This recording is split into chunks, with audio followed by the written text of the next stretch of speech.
മലപ്പുറത്ത് വീട്ടിലെ പ്രസവത്തെ തുടർന്ന് യുവതി മരിച്ച സംഭവത്തിൽ ഭർത്താവിനെതിരെ നരഹത്യാ കുറ്റം ചുമത്തി. ഇയാളെ ഇന്ന് കോടതിയിൽ ഹാജരാക്കും. ഇന്നലെ പെരുമ്പാവൂരിലെ ആശുപത്രിയിൽ നിന്ന് മലപ്പുറം പോലീസ് സിറാജുദ്ദീനെ കസ്റ്റഡിയിലെടുത്തിരുന്നു. വീട്ടിലെ പ്രസവത്തെ തുടർന്ന് യുവതി മരിച്ച സംഭവം മനഃപൂർവ്വമായ നരഹത്യ തന്നെയെന്ന് ആരോഗ്യവകുപ്പ് മന്ത്രി വീണ ജോർജും പറഞ്ഞു. അസ്മ അഞ്ചാമതും ഗർഭിണിയായത് ആരും അറിഞ്ഞില്ല.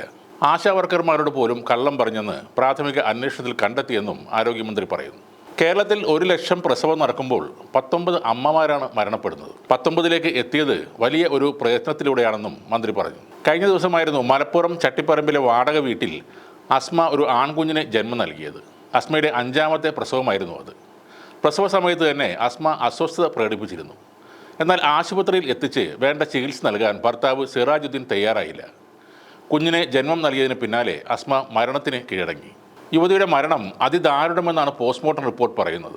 പ്രസവശേഷം വൈദ്യസഹായം ലഭിക്കാതെ രക്തം വാർന്നാണ് യുവതി മരിച്ചതെന്നാണ് പോസ്റ്റ്മോർട്ടം റിപ്പോർട്ടിലെ കണ്ടെത്തൽ. കൃത്യമായ പരിചരണം ലഭിച്ചിരുന്നുവെങ്കിൽ മരണം സംഭവിക്കില്ലായിരുന്നു. മടവൂൽ ഖാഫില എന്ന യൂട്യൂബ് ചാനലിലൂടെ അന്ധവിശ്വാസങ്ങളെ പ്രചരിപ്പിച്ച ഭർത്താവ് സിറാജുദ്ദീൻ ഭാര്യയെയും അതിന് ഇരയാക്കിയെന്നാണ് വിമർശനം. അക്യൂപങ്ക്ചർ പഠിച്ചതിനാൽ വേദനയില്ലാതെ പ്രസവിക്കാമെന്ന് തെറ്റിദ്ധരിപ്പിച്ചായിരുന്നു 3 പ്രസവങ്ങളും വീട്ടിൽ തന്നെ നടത്താൻ സിറാജുദ്ദീൻ അസ്മയെ നിർബന്ധിച്ചത്. പ്രസവം കഴിഞ്ഞുള്ള മണിക്കൂറുകളിൽ അസ്മ രക്തം വാർന്ന് കിടക്കുന്നത് നോക്കി നിന്നതല്ലാതെ സിറാജുദ്ദീൻ ഒന്നും ചെയ്തുമില്ല. ചിലർ അങ്ങനെയാണ്. പ്രസവ സമയത്ത് ഭാര്യയുടെ നഗ്നത അന്യപുരുഷൻ ആസ്വദിച്ചാലോ എന്ന ഭയം ഉള്ള ആളുകൾ. ഒരു മുസ്ലിയാർ പ്രസംഗിക്കുന്നത് ഇങ്ങനെയാണ്: ആന പ്രസവിക്കാൻ ഹോസ്പിറ്റലിൽ പോയിട്ടില്ല, പൂച്ച 4ഉം 5ഉം പെറുന്നു, പട്ടി 4ഉം 5ഉം പ്രസവിക്കുന്നു, അതൊന്നും ഹോസ്പിറ്റലിൽ പോകുന്നില്ല. എൻ്റെ ഭാര്യ 9 പ്രസവിച്ചു, ഇന്ന് വരെ ആശുപത്രിയിൽ പോയിട്ടില്ല. ഇത്തരം പ്രസംഗം കേട്ട് കൈയടിക്കാനും നമ്മുടെ നാട്ടിൽ ആളുകളുണ്ട്. കേരളത്തിൽ 1000 കുട്ടികൾ ജനിക്കുമ്പോൾ 8 കുട്ടികൾ മരണപ്പെടുന്നു എന്നാണ് കണക്കുകൾ. ഇന്ത്യയിൽ നോക്കിയാൽ ഇത് 25-ന് മുകളിലാണ്. ബംഗാളിൽ 20.26ഉം ഗുജറാത്തിൽ 25.33ഉം UP, മധ്യപ്രദേശ്, ഛത്തീസ്ഗഡ്, ആസാം എന്നിവിടങ്ങളിൽ ഇത് 40-ന് മുകളിലുമാണ്.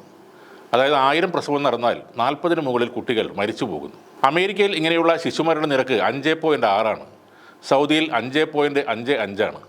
എന്നാൽ സൗദിയെ ആരാധനയോടെ കാണുന്ന പാകിസ്ഥാനിൽ ഈ മരണനിരക്ക് 50ആണ്.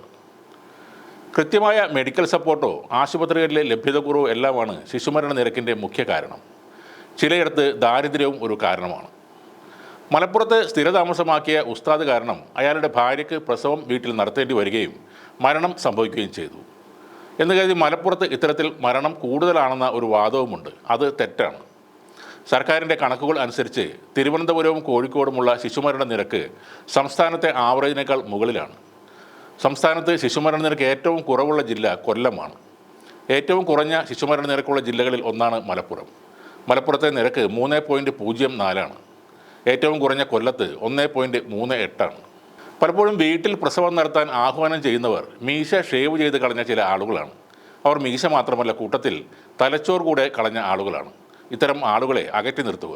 ഹോസ്പിറ്റലിൽ ഡോക്ടർമാർ ഇരിക്കുന്നത് നിങ്ങളുടെ ഭാര്യയുടെ സ്വകാര്യ ഭാഗങ്ങൾ കണ്ട് ആസ്വദിക്കാനല്ല. അവരുടെ കടമ ജീവൻ രക്ഷിക്കുക എന്നത് മാത്രമാണ്. പ്രസവത്തിനായി ഭാര്യമാരെ ഹോസ്പിറ്റലിൽ എത്തിക്കുക എന്നതാണ് നിങ്ങളുടെ കടമ.